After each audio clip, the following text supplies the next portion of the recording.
KTAR News 92.3 FM and the KTAR News app. All right, thanks so much for being here as we continue our coverage with the inauguration of President Donald Trump, which will be happening very, very soon. Joining me in studio from Gordon C. James Public Relations is Gordon C. James. Thanks for doing this. Thank you, Michael. Thanks for having me. You told me, I didn't realize it was 4, but you have done 4 inaugurations. Yes, all 3 President Bushes, 1989, 2001, 2005. And then I was a great job at the President Trump's 2017 inaugural. I was a senior advisor to that one, so I didn't get blamed for anything. That's amazing. And in true organizer fashion, the first thing you said to me when you sat down and we were looking at the TVs was, can you imagine the nightmare of moving this indoors? Yeah. And the disappointment for all the people that had descended upon Washington. I've got close friends who went to D.C. and are so disappointed they can't be there, but understanding safety is an issue, the weather is the issue, and so they knew it was the right thing, but it's still disappointing. In our planning, everyone would say, are you worried about security? And I'd say, no, I'm worried about the weather. Yeah. Because everybody worries about the president-elect and the vice president-elect, and there's people worrying about them. But the family from Toledo, Ohio, that's never been to Washington, D.C., they have no idea what they're getting into. Or the people that are providing security, the snipers on top of a building for 8 hours. That's got to be horrific, those conditions. Yeah, but they're getting paid the big bucks. It's the people that have never done anything like this before. Speaking of which, this story made me laugh. It was terrific that you were kind to my family when W was the president.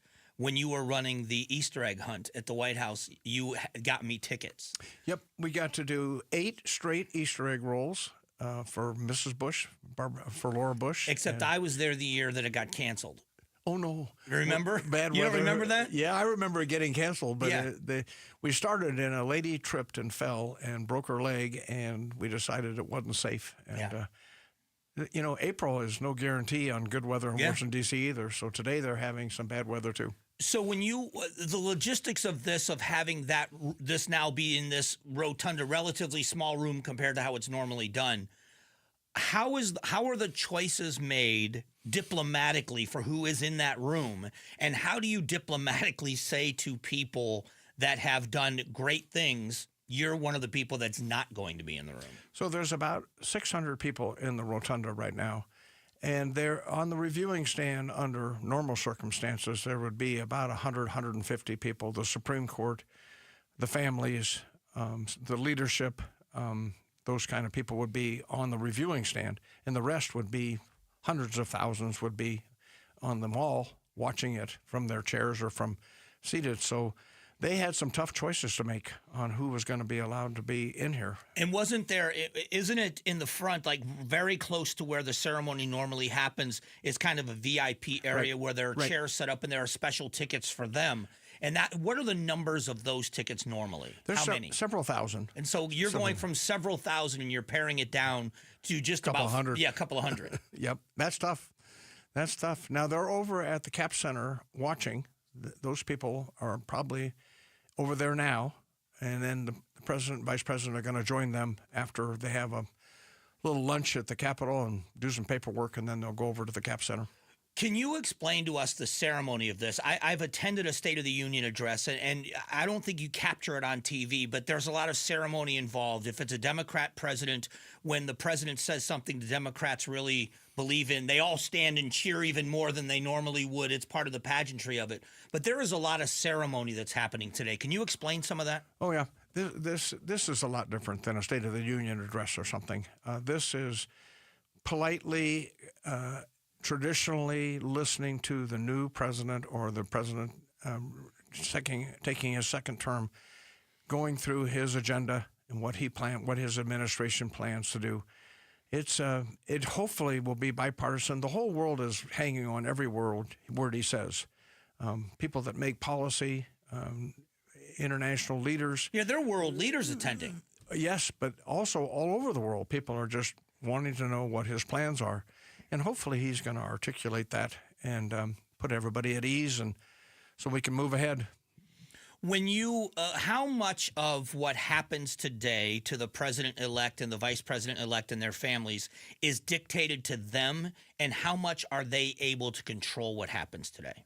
Well, the ceremony is traditional. Right. The whole thing is just traditional.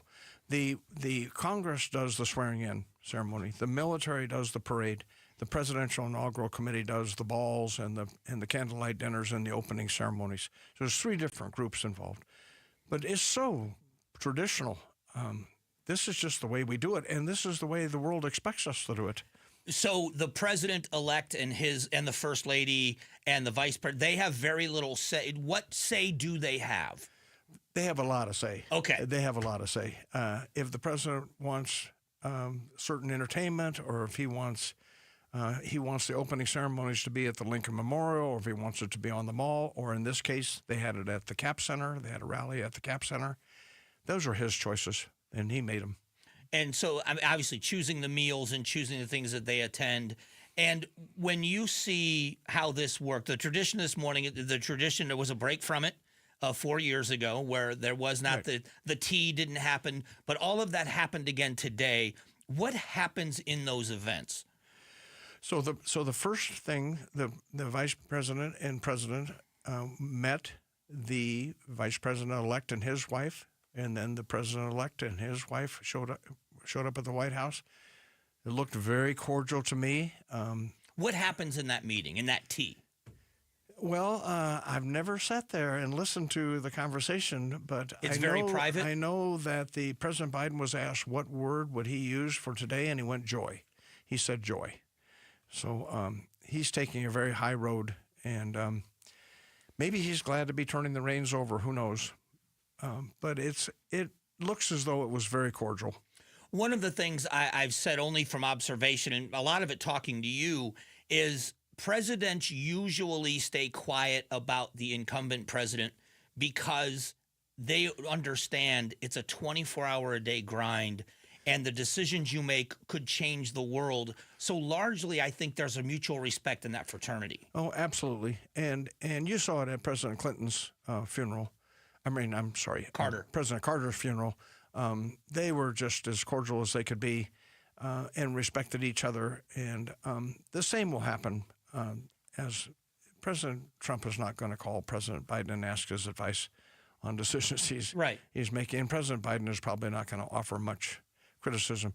George W. Bush has just been quiet as a mouse the whole time. So that's the way it should be. Yeah. But and so that lends me to a question about this. It's fascinating to me, the relationship between a father and son that have shared the presidency. And I know that well before the presidency of George W. Bush, Bush 43, you had a relationship with him going back years and years and years. Did he seek advice from his father? Oh, absolutely. And I will be honest with you, sometimes it got a little contentious between the two of them. They didn't necessarily agree on everything, but they talked all the time. And 43 listened to his father and respected his father's advice. And 41 respected what 43 was doing and let him do his own thing. One of the great stories that I heard, and I know you were there because I think you're the one that got me the invitation. It was a speech that W was giving after his presidency. And he told the story because he was so self-deprecating with stories. And he told the story of, he said, there are some people that don't like the president, but everybody loves the first lady. So he introduced his wife, and he said the greatest first lady in the history of our country. And his wife was sitting next to his mother. Except for my mom. And he had a little bit of explaining to do. Yep. When you watch these, are you able to watch these from an American perspective in the tradition of it, or are you always watching it from the person that's running around behind the scenes that making it happen? Right now, I'm just watching it as an American and so proud of our country and so proud that we're able to carry on this 200-plus year tradition of how we transition our government.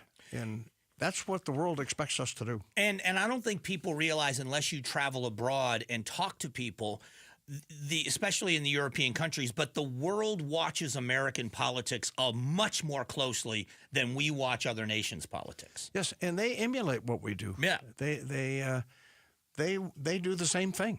They want to have orderly transitions.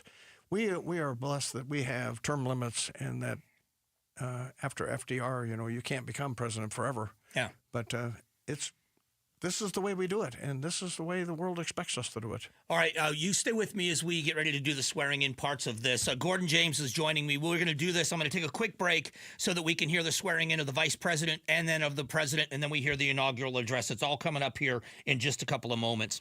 Let me talk about Sanderson Ford very quickly. I talk about the great customer service. I talk about their Arizona's largest Ford dealership, huge selection and great pricing on new and pre-owned vehicles. What I don't mention often enough is their fantastic service department. People go from all over the valley just to have their vehicles serviced at Sanderson Ford. It's one of the largest in the country.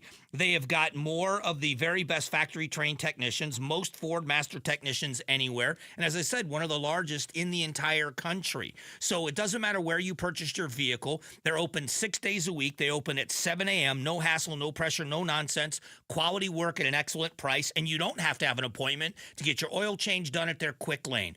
Whatever service you need, they can provide it. Sanderson Ford is located at 51st Avenue in Maryland, which is the midpoint street between Bethany Home and Glendale in the West Valley. And if you want to make an appointment online, check them out right now at sandersonford.com.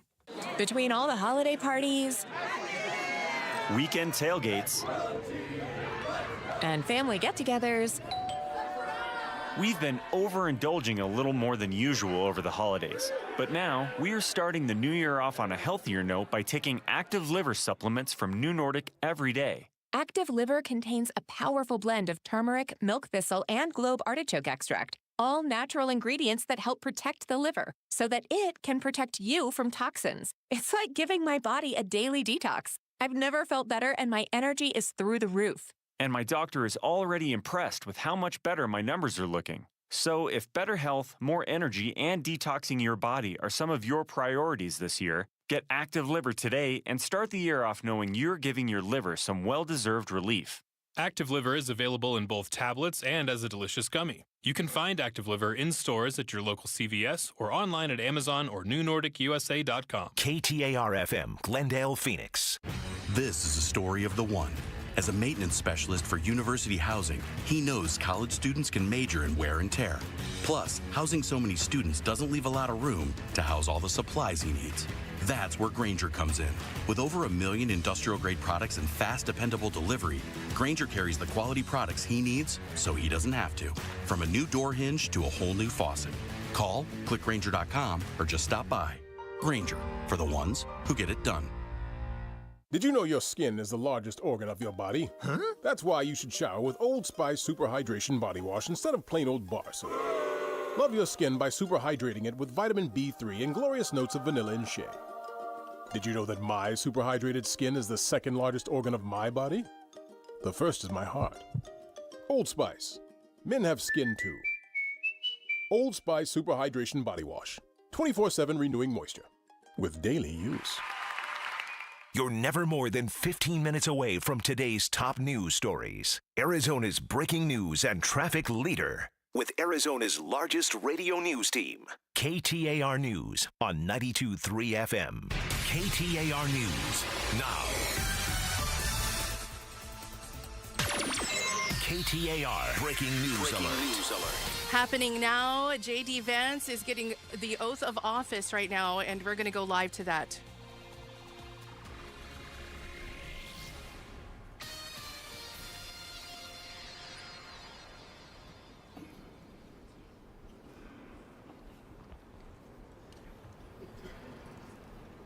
We're watching now as JD Vance and his family are walking up to the podium to take the oath of office as the vice president. Please raise your right hand and repeat after me.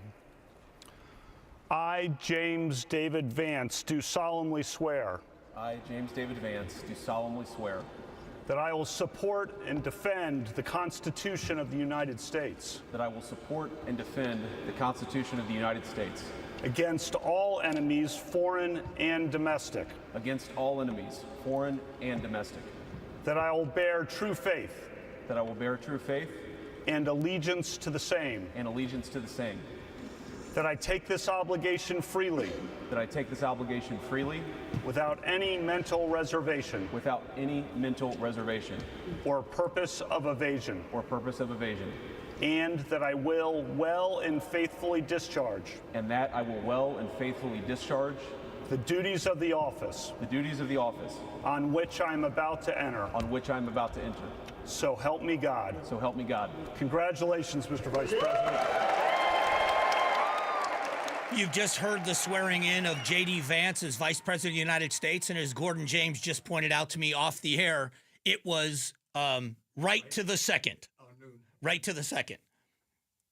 There you go. Right at noon, exactly. So we now have the Vice President of the United States has been sworn in. It will be moments now. I think there. What is this in between? What is this transition? There's usually music or something. What is is it logistical that they wait a few moments, or is it just to recognize that he's been sworn in, that they give it a few minutes before they immediately go to the president? I think there may be a prayer or something between. I'm not sure how they're going to do it, but he's next, obviously, and then he will go right into his remarks. All right, here's Chief Justice Roberts and the president. Please raise your right hand and repeat after me. I, Donald John Trump, do solemnly swear. I, Donald John Trump, do solemnly swear. That I will faithfully execute. That I will faithfully execute. The office of President of the United States. The office of President of the United States. And will, to the best of my ability. And will, to the best of my ability. Preserve, protect, and defend. Preserve, protect, and defend. The Constitution of the United States. The Constitution of the United States. So help me God. So help me God. Congratulations, Mr. President.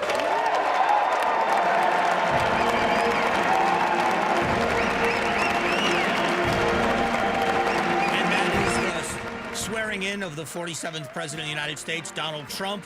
We are awaiting now in just a moment. After all of the pageantry, we will have the inaugural address of the President of the United States. Pretty significant moment. Yes, and then now the world is going to be watching and anticipating what he's going to say. Yeah, and this is what now will set the stage. So we will go to that address as he approaches the podium. Okay. All right. So thank you. So he's still celebrating and shaking hands outside. The cannon fire goes off as is the tradition after the swearing in of the president is over. Yeah. So he shook the outgoing president, Joe Biden, shook his hand first, and now he's making his way to his family and his friends.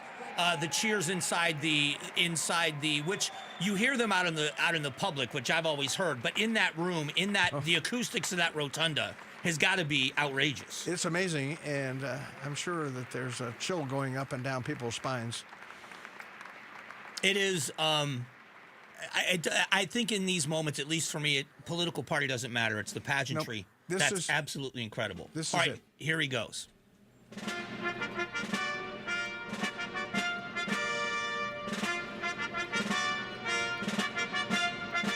So obviously, this is the musical transition as the president makes his way to the podium. And then President Trump will now give his inaugural address, which lays out his agenda, not just for the nation, but his hopes for the world. So when the music is over, you will hear, that's what we will hear next. Yeah, so as you're looking at the screens, if you're in your car, as you're looking at it, to the left is the president and the vice president. To the right is the former president and the former vice president.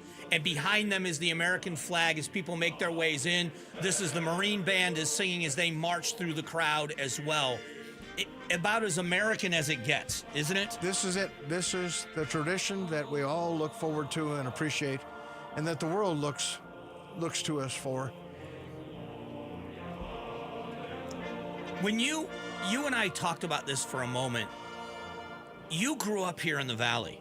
You went to Central High School, and you have been an integral part of 4 of these. I see tears in your eyes. What does this mean? It's hard to believe. It is just incredible.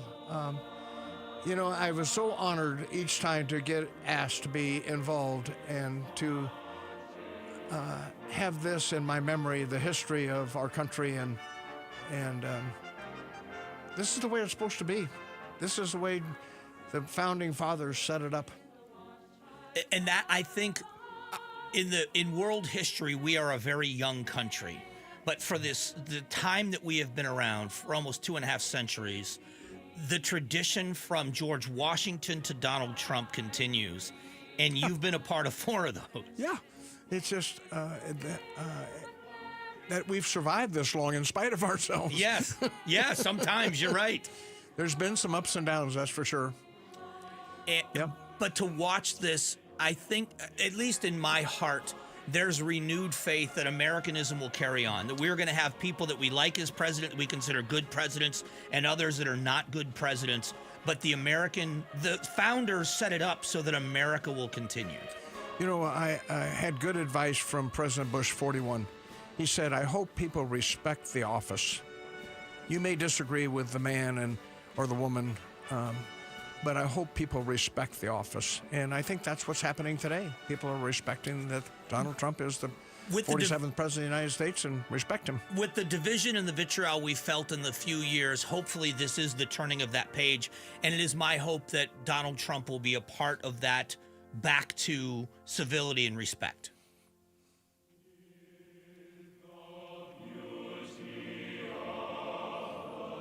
Boy, they are jammed in there. Yeah.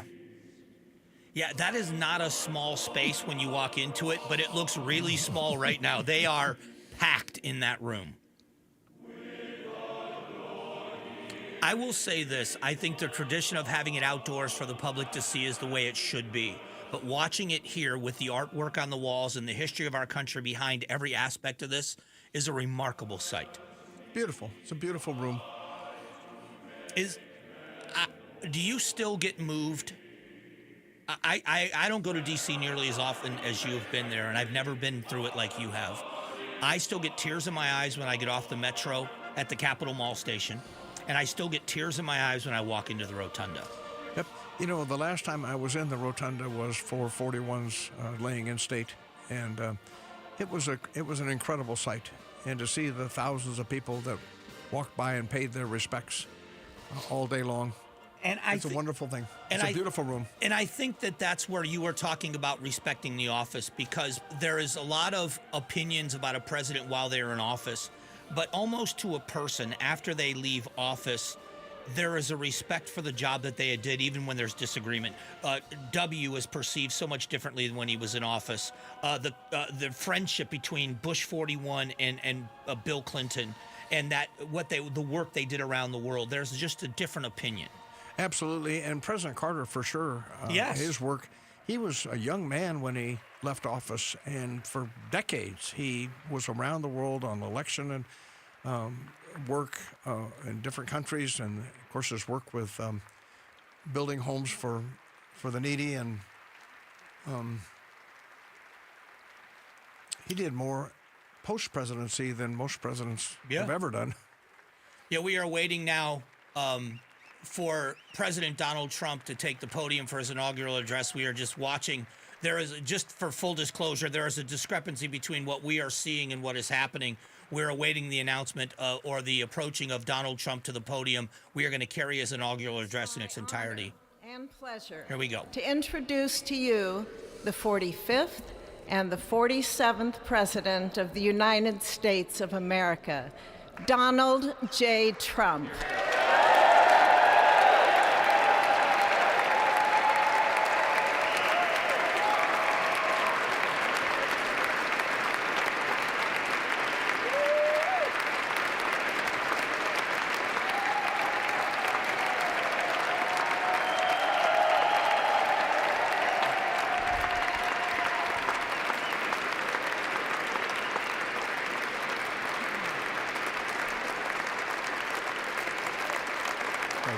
Thank you very much, everybody. Well, thank you very, very much. Vice President Vance, Speaker Johnson, Senator Thune, Chief Justice Roberts, Justices of the United States Supreme Court, President Clinton, President Bush, President Obama, President Biden, Vice President Harris, and my fellow citizens. The golden age of America begins right now.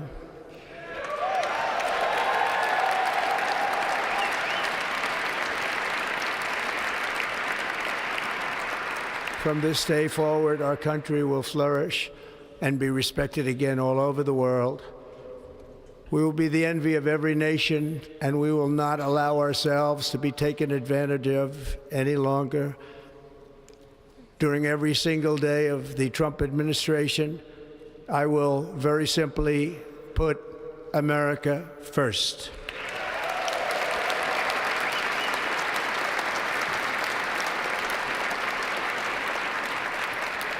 Our sovereignty will be reclaimed. Our safety will be restored. The scales of justice will be rebalanced. The vicious, violent, and unfair weaponization of the Justice Department and our government will end.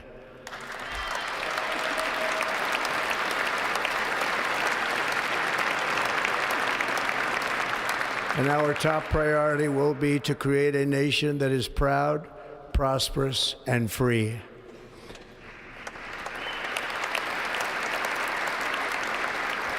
America will soon be greater, stronger, and far more exceptional than ever before. I return to the presidency confident and optimistic that we are at the start of a thrilling new era of national success. A tide of change is sweeping the country, sunlight is pouring over the entire world, and America has the chance to seize this opportunity like never before. But first, we must be honest about the challenges we face. While they are plentiful, they will be annihilated by this great momentum that the world is now witnessing in the United States of America. As we gather today, our government confronts a crisis of trust. For many years, a radical and corrupt establishment has extracted power and wealth from our citizens while the pillars of our society lay broken and seemingly in complete disrepair. We now have a government that cannot manage even a simple crisis at home, while at the same time stumbling into a continuing catalog of catastrophic events abroad. It fails to protect our magnificent, law-abiding American citizens, but provides sanctuary and protection for dangerous criminals, many from prisons and mental institutions that have illegally entered our country from all over the world. We have a government that has given unlimited funding to the defense of foreign borders, but refuses to defend American borders or, more importantly, its own people. Our country can no longer deliver basic services in times of emergency, as recently shown by the wonderful people of North Carolina, been treated so badly.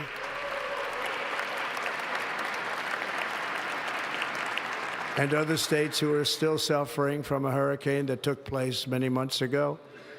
Or more recently, Los Angeles, where we're watching fires still tragically burn from weeks ago without even a token of defense. They're raging through the houses and communities, even affecting some of the wealthiest and most powerful individuals in our country, some of whom are sitting here right now. They don't have a home any longer. That's interesting. But we can't let this happen. Everyone is unable to do anything about it. That's going to change. We have a public health system that does not deliver in times of disaster, yet more money is spent on it than any country anywhere in the world. And we have an education system that teaches our children to be ashamed of themselves in many cases, to hate our country despite the love that we try so desperately to provide to them. All of this will change starting today, and it will change very quickly.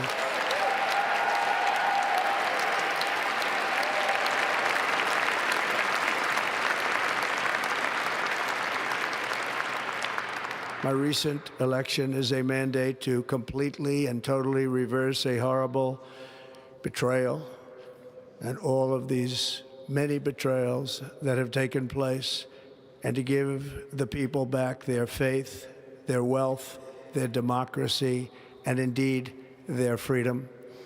From this moment on, America's decline is over.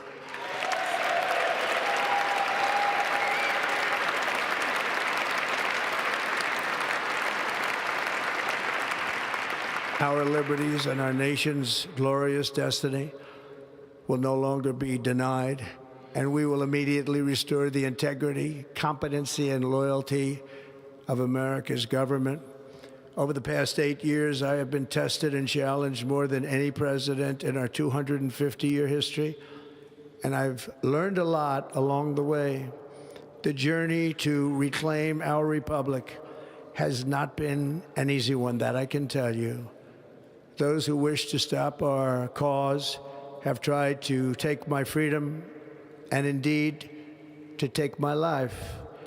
Just a few months ago in a beautiful Pennsylvania field, an assassin's bullet ripped through my ear. But I felt then, and believe even more so now, that my life was saved for a reason. I was saved by God to make America great again.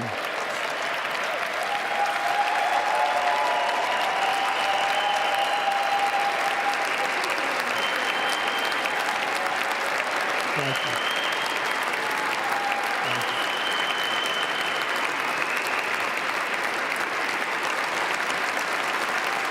Thank you very much.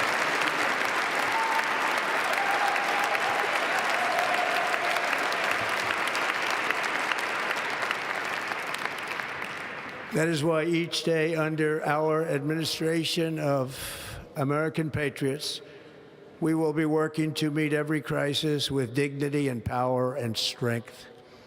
We will move with purpose and speed to bring back hope, prosperity, safety, and peace for citizens of every race, religion, color, and creed. For American citizens, January 20th, 2025 is Liberation Day. You are listening to the inaugurated speech of Donald Trump on KTAR News. It is my hope that our recent presidential election will be remembered as the greatest and most consequential election in the history of our country.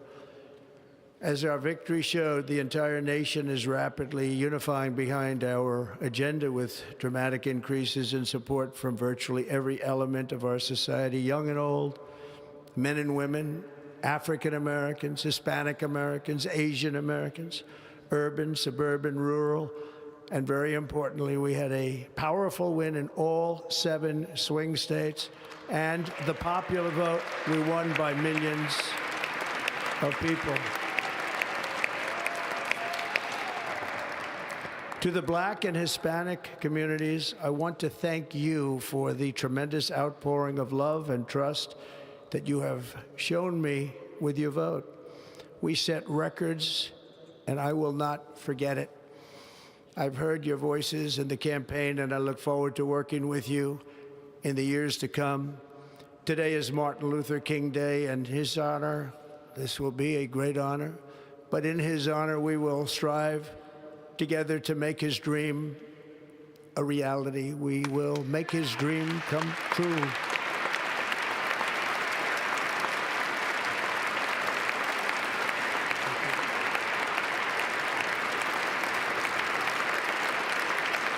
Thank you. Thank you. National unity is now returning to America, and confidence and pride is soaring like never before. In everything we do, my administration will be inspired by a strong pursuit of excellence and unrelenting success. We will not forget our country. We will not forget our Constitution, and we will not forget our God. Can't do that.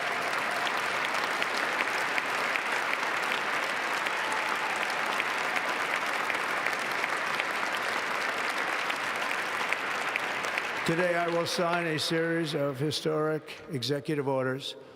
With these actions, we will begin the complete restoration of America and the revolution of common sense. It's all about common sense. First, I will declare a national emergency at our southern border.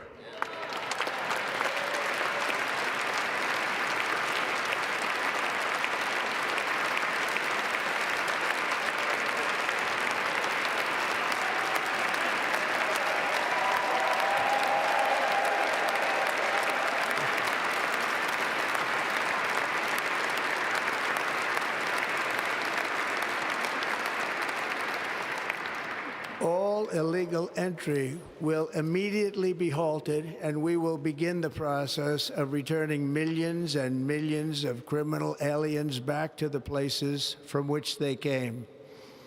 We will reinstate my Remain in Mexico policy.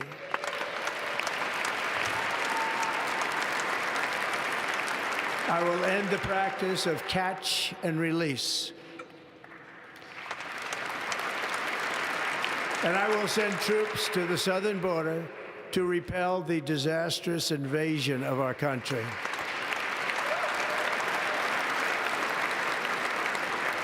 Under the orders I signed today, we will also be designating the cartels as foreign terrorist organizations.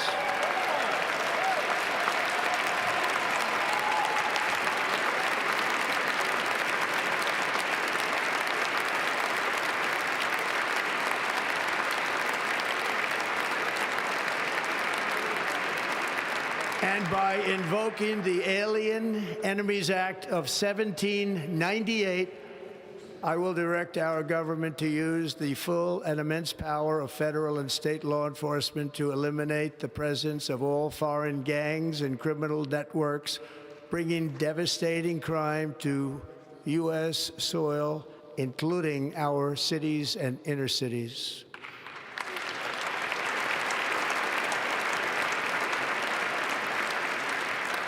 As Commander-in-Chief, I have no higher responsibility than to defend our country from threats and invasions, and that is exactly what I am going to do. We will do it at a level that nobody's ever seen before. Next, I will direct all members of my cabinet to marshal the vast powers at their disposal to defeat what was record inflation and rapidly bring down costs and prices.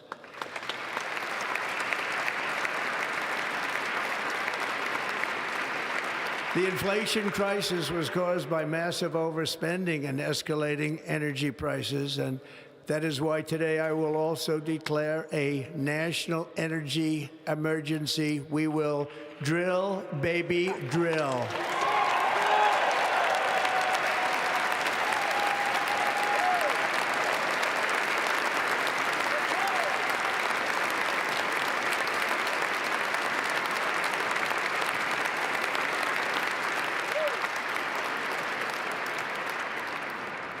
America will be a manufacturing nation once again, and we have something that no other manufacturing nation will ever have, the largest amount of oil and gas of any country on earth, and we are going to use it. We're going to use it. We will bring prices down, fill our strategic reserves up again, right to the top, and export American energy all over the world. We will be a rich nation again, and it is that liquid gold under our feet that will help to do it.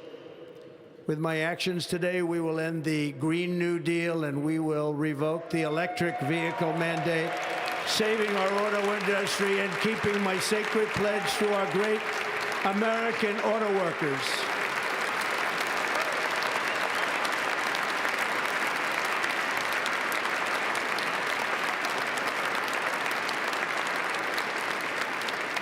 In other words, you'll be able to buy the car of your choice. We will build automobiles in America again at a rate that nobody could have dreamt possible just a few years ago. And thank you to the auto workers of our nation for your inspiring vote of confidence. We did tremendously with their vote. I will immediately begin the overhaul of our trade system to protect American workers and families. Instead of taxing our citizens to enrich other countries, we will tariff and tax foreign countries to enrich our citizens.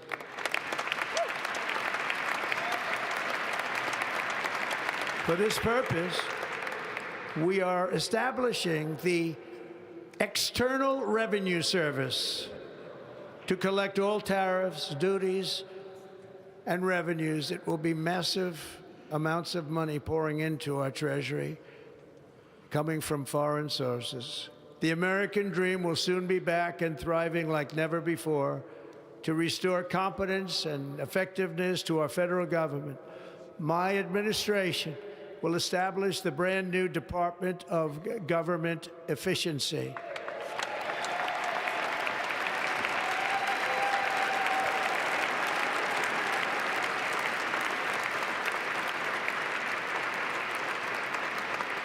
After years and years of illegal and unconstitutional federal efforts to restrict free expression, I will also sign an executive order to immediately stop all government censorship and bring back free speech to America.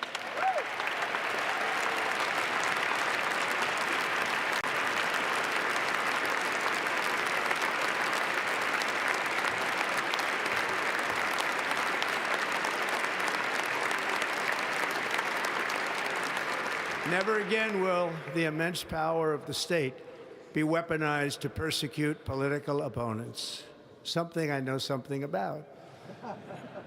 We will not allow that to happen. It will not happen again. Under my leadership, we will restore fair, equal, and impartial justice under the constitutional rule of law.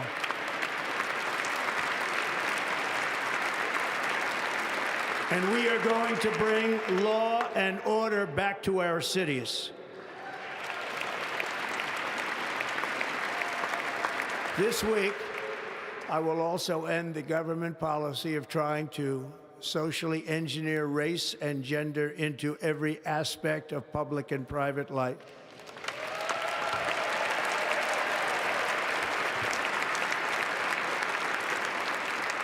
We will forge a society that is colorblind and merit-based.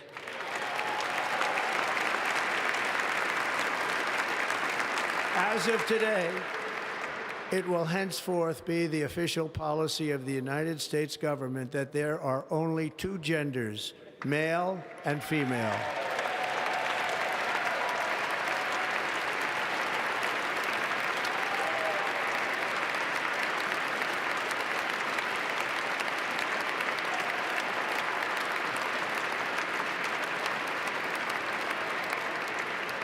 This week, I will reinstate any service members who were unjustly expelled from our military for objecting to the COVID vaccine mandate with full back pay.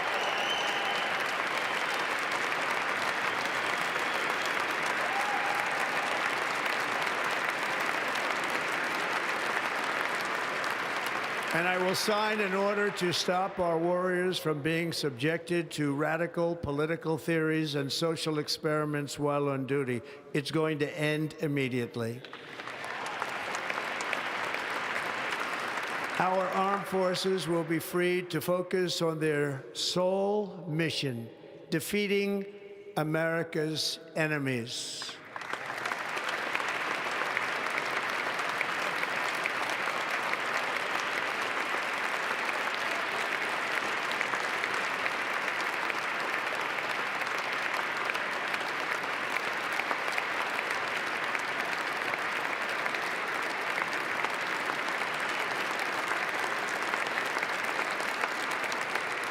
Like in 2017, we will again build the strongest military the world has ever seen.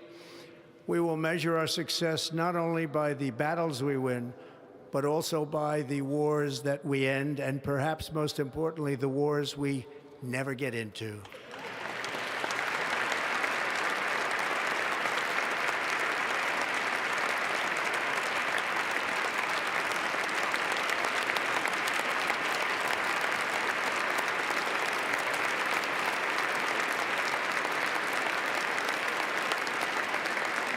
My proudest legacy will be that of a peacemaker and unifier. That's what I want to be, a peacemaker and a unifier. I'm pleased to say that as of yesterday, one day before I assumed office, the hostages in the Middle East are coming back home to their families.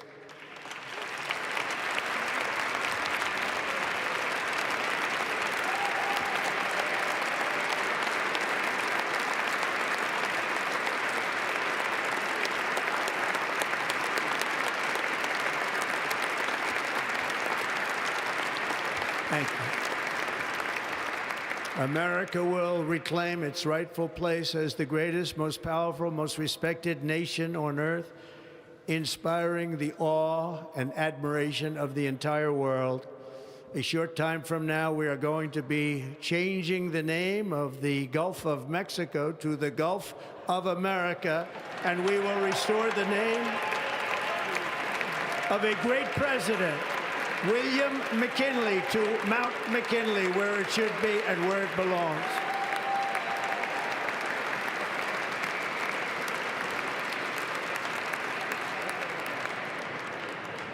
President McKinley made our country very rich through tariffs and through talent. He was a natural businessman and gave Teddy Roosevelt the money for many of the great things he did, including the Panama Canal, which has foolishly been given to the country of Panama after the United States. The United States, I mean, think of this, spent more money than ever spent on a project before and lost 38,000 lives in the building of the Panama Canal. We have been treated very badly from this foolish gift that should have never been made, and Panama's promise to us has been broken.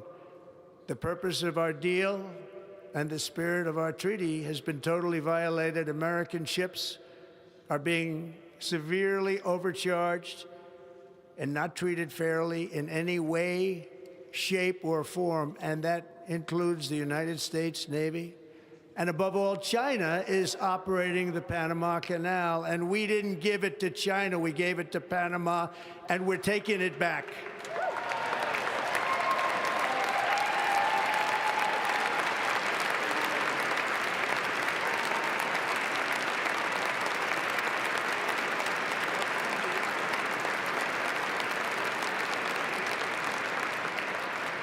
Above all, my message to Americans today is that it is time for us to once again act with courage, vigor, and the vitality of history's greatest civilization. So as we liberate our nation, we will lead it to new heights of victory and success. We will not be deterred. Together we will end the chronic disease epidemic and keep our children safe, healthy, and disease-free. The United States will once again consider itself a growing nation, one that increases our wealth, expands our territory, builds our cities, raises our expectations, and carries our flag into new and beautiful horizons. And we will pursue our manifest destiny into the stars, launching American astronauts to plant the stars and stripes on the planet Mars.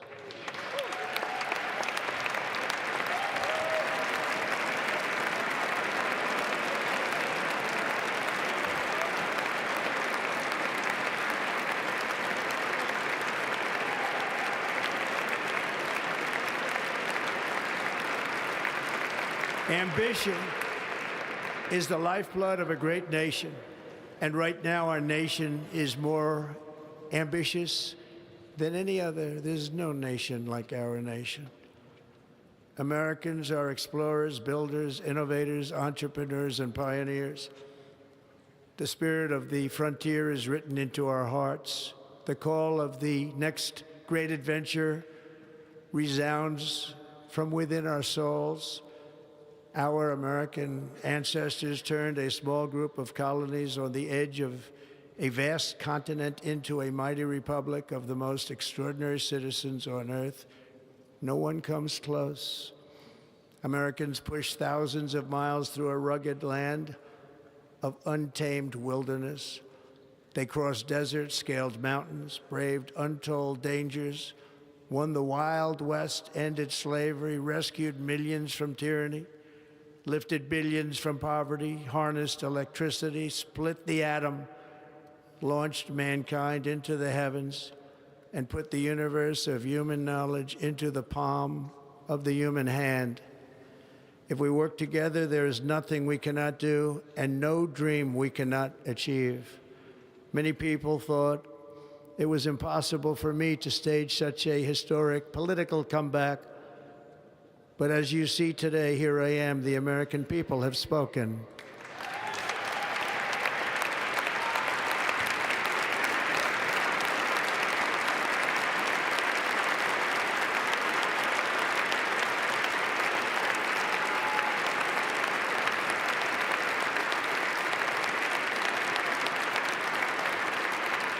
I stand before you now as proof that you should never believe that something is impossible to do.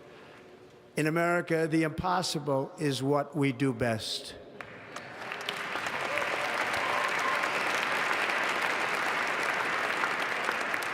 From New York to Los Angeles, from Philadelphia to Phoenix, from Chicago to Miami, from Houston to right here in Washington, D.C., our country was forged and built by the generations of patriots who gave everything they had for our rights and for our freedom. They were farmers and soldiers, cowboys and factory workers, steel workers and coal miners, police officers and pioneers who pushed onward, marched forward, and let no obstacle defeat their spirit or their pride. Together they laid down the railroads, raised up the skyscrapers, built great highways, won 2 world wars, defeated fascism and communism, and triumphed over every single challenge that they faced. After all we have been through together, we stand on the verge of the 4 greatest years in American history. With your help, we will restore America, promise, and we will rebuild the nation that we love, and we love it so much. We are one people, one family, and one glorious nation under God. So to every parent who dreams for their child, and every child who dreams for their future, I am with you, I will fight for you, and I will win for you. We're going to win like never before.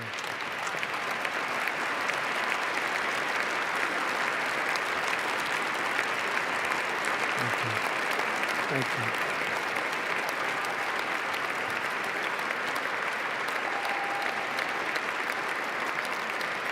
Thank you.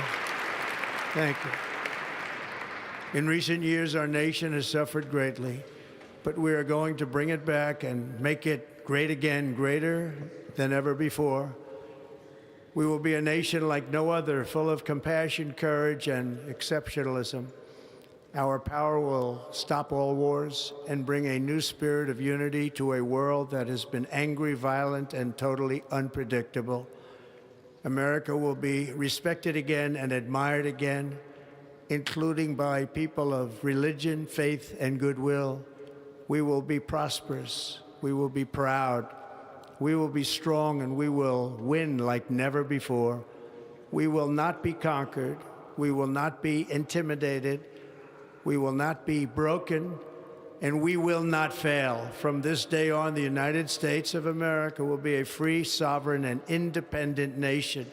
We will stand bravely. We will live proudly. We will dream boldly, and nothing will stand in our way because we are Americans. The future is ours, and our golden age has just begun. Thank you. God bless America. Thank you all. Thank you. You have just heard the inaugural address of the 47th President of the United States, Donald J. Trump. In studio with me is Gordon C. James from Gordon C. James Public Relations. I want to get your impression of this very quickly for just a couple of moments. That seemed like 2 different speeches to me. It was in 2 parts. Would you agree or disagree? I would agree. He stressed how great our country is and how much greater it's going to be under his leadership, but then he ticked off several items that he's going to do right away: the border and you had renaming the Gulf of Mexico, the Gulf of America. But you had said not a lot of surprises when you heard that. But as he went through a lot of what we are going to reclaim this, we are going to redo that, we are going to fix that. Difficult, I would imagine, for President Biden to sit there and hear that. But Reagan and his speech in this current crisis, government's not the solution to a problem, government is the problem, with Jimmy Carter sitting right there. Right. That is an uncomfortable moment. It is a very uncomfortable moment, and you can almost feel the tension in the Biden family sitting there listening to this, because they think they've done a good job. Right. And their legacy is just as important to them as anybody. Well, you were also there when President Obama gave his inaugural address with W sitting there. And, you know, there was a shift in, we are not doing things like this anymore. And there is a bit of that transfer of power and a transfer of ideals that's just common in this, right? Well, there couldn't be two different theologies and thoughts between the Biden administration and the new Trump administration. Right. They're totally opposite. So I think that's just the way it's going to be. Yeah. And then, From this moment on, America. So then what we have, sorry about that, well, just the audio that we're working on. The second half of the speech, or I don't know if it was half, but the second part of the speech was what we expect from a world leader to talk about American exceptionalism. We can do anything. We're going to go to Mars. Nothing can stop us. With your help, we're going to. That part of the speech was I thought that was the inspirational part of the speech. Very, very inspirational. I was a little bit surprised about his comments about expansionism. I'm assuming he's referring to Greenland and possibly Canada. Yeah. But that's something new. I think that's after the acquisition of Alaska years ago. I think we kind of stopped doing that. But right.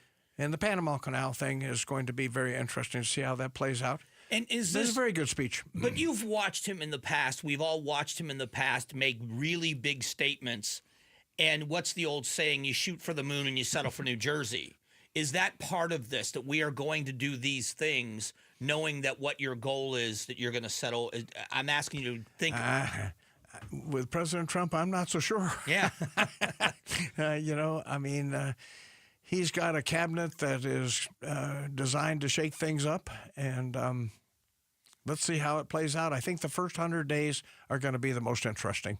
When you watch this speech, and you've seen many of them, I see it one way. I'm curious to you. I saw it as this speech seemed inspirational to many.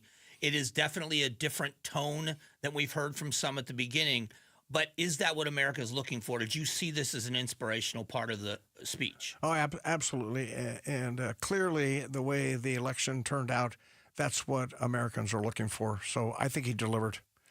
Well, Gordon, your insight is second to none. I really appreciate the time today, as different directions you've been pulled. Thank you so much for coming in and sharing some of this insight. And I can't think of anybody I'd rather watch this speech with than you. Thank you, Michael. All right, thanks for having me. All right, let's throw it over to Patricia. We've got a news update. We'll be back in a moment. KTAR Breaking News Alert. Just moments ago, in his first speech after being sworn in for a second term as president, Donald Trump vowed he would bring about a golden age of America. From this moment on, America's decline is over. President Trump will act swiftly with executive orders already prepared for his signature to clamp down on border crossings, increase fossil fuel development, and end diversity and inclusion programs across the federal government. We'll have continued live